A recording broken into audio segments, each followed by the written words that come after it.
Diesel is back. Not that they were ever gone, but now with their latest designer, they're back on the post-apocalyptic fashion track, doing denim differently, piling up interesting trends, fabric manipulation techniques, and a whole lot of condoms? Don't ask. It's called fashion. Without sewing, without sorrow, we're gonna try to make this diesel-inspired jean. Yes, this seems to be the Ausbrenner technique that I was kind of famous for. So maybe I'm delusional. I think this one has a little bit wider legs. So if you've seen my old videos, you already know. But the Ausbrenner technique is basically burning textiles away with a special kind of acid under the umbrella of making it a little bit easier. We're not gonna actually use Ausbrenner, we're just gonna, I guess, kind of distress jeans all by hand. Oh, this one maybe. I think this is good. With a semi-transparent insert. I have an invisibility cloak. It's not actually an invisibility cloak, it's an old curtain. Wow. It's just enough to use as the insert. So I'm gonna cut my transparent fabric in the same shape as the front leg, just to make sure that it's gonna cover the entire cutout. I'm gonna go outside. If you can't go outside, just ventilate well. Save them lungs a little bit. Okay, we have spray glue, we have the pants, we have 2 legs. One for the left, one for the right. Turn that shit inside out.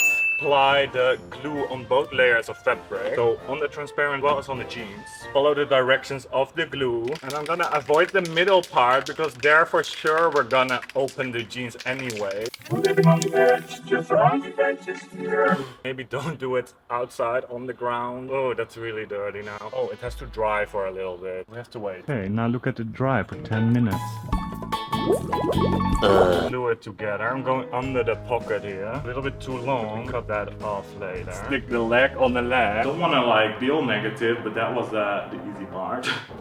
Now, for the sake of a no sewing project, we're gonna do at least one leg completely by hand. I said it was gonna be easy, but with easy I meant it's gonna be like kind of like we don't have to think too much. We don't have to too much. I might have lied. Teeny tiny little bit. We never ever do nothing nice and easy. Time to release your inner artsy art. I'm gonna draw my shapes roughly onto the inner leg, but also take some artistic freedom to place the cutout where you want them. Draw with pen because it's better to see than all the chalky things. So I decided to not go all the way up to the waistband with my cutout, but I do want to recreate some of those swooshes coming out of my scrotum. I mean those thingies there. Now time for the fun part called sewing. Fun was more like a way of saying it. Keep our motivation up at the pub. It might get a little slightly painful and a little bit annoying. Good thing is I'm not gonna look too closely how I'm gonna place my stitches. They're gonna go kind of crisscross and sew all around the cutout. Almost approaching it more as an embroidery around the cutout. Trying to be a little bit like a zigzag stitch on the sewing machine. I feel like this way we'll be able to make our cutout really close to the edge later if we want, and it will not fray out. It's definitely more work than just stitching one stitch around the edges, but if you're gonna put in the work, you might as well do it right. if you've never hand sewn anything in your life, don't be embarrassed. But You serious? it's about time. This is how it goes. When you thread the needle, you make a little knot in the end, make another little knot on top. Sometimes I even go for 3. Then you're gonna go through the fabric on the wrong side, get the needle back almost in the same spot, not tightening the thread completely, but just leaving a little bit of a loop on the wrong side. And this is where you pull your needle through to create this sort of knot on the back side. You repeat that another 1, or I usually do 2 times in the same spot to have a few knots on top of each other, and then the thread is anchored down forever. Hot tip. Taking the fabric like this, because you don't want to accidentally sew the top and the back leg together. Might actually want to try different thicknesses of needles, because when they're too thick, it can get really annoying to pull them through. And when they're too thin, they break. 10 centimeters and I already broke 2 needles. If your fingers are maybe a little bit like that, like mine, and they never fit into these little caps, you can just roll some tape around your finger, because believe me, these thin needles start to hurt after pinching your finger a couple of times. That worked actually quite well. Sorry. Every few centimeters that I've done, I'm just gonna attach the thread with a few knots so that when the thread breaks somewhere or when something happens, it's only gonna be 2 centimeters that you have to repair, and you're not gonna be walking around in your bare bum, basically. When you're nearing the end of the thread, you're just gonna knot off the same way on the wrong side of the fabric by leaving a little loop and pulling the thread through 2 to 3 times. Day 2. Okay, girlies, Squirrely. listen up. I've been hand embroidering this whole leg yesterday evening. Well, let's say half the day yesterday. It took longer than one evening. Just to do one leg, it would save a lot of time to just zigzag around the edges. Let's see how my sewing machine is feeling today. That seems like a pretty solid stitch. So usually in ends, okay, let's not open the one we already did. I'm gonna open this one. I already drew the lines on there. Then usually in a jeans there's one side that's gonna open more easily than the other one. This one is overlocked separately each side, so I'm gonna open that one. Maybe not with just scissors, maybe use a seam ripper.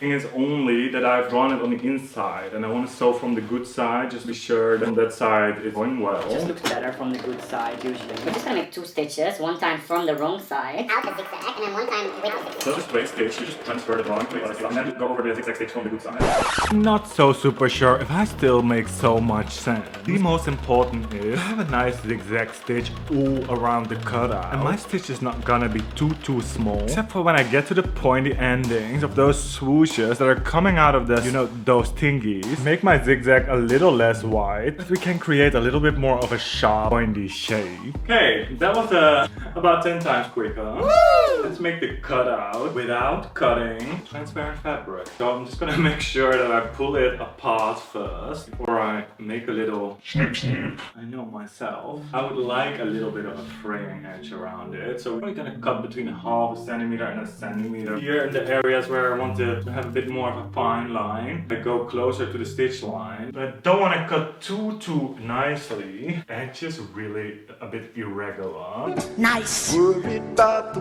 way Rough. Hold your pin cushions, hold your breath. This is kind of nerve-wracking, honestly. We had embroidered for 6 hours. We kind of don't want to ruin it now. Now, trick to make it more fraying in the wash. I'm taking my small scissors. You can do it with your big one, as long as you're careful. I'm just gonna cut in the edge that is sticking out. Straight cuts towards the stitch line. This pant is still missing something. I don't really know what. Bleach. The answer to all your problems. Going in a bit random. Let's try to... Honestly, I don't know exactly. There are multiple layers of bleach. I threw it in the wash. Oh my. Hot tip. Maybe close the door. When I got it out, I just didn't really feel that. I think it had to do with the silhouette of the pants, not really the slouchy, relaxed feel that the diesel jeans had. I decided for spontaneous intervention number 2, upsizing the jeans. I still had to repair this damage here in the crotch. I decided to go for this sort of 2-in-1, literally YOLO, living on the edge life hack. Basically cutting the inner leg seam out of another pants and adding it to my own pants. All whilst shitting my pants. How applicable. These felt a little dodgy. Only recommend in true fashion emergencies. Eventually, I was glad I did add it to the inside leg and not the outside. Don't forget to subscribe if you liked the video, and if you want to see more, watch more, watch more, and also subscribe. And don't forget to like the video. Oh my god, I can't think anymore.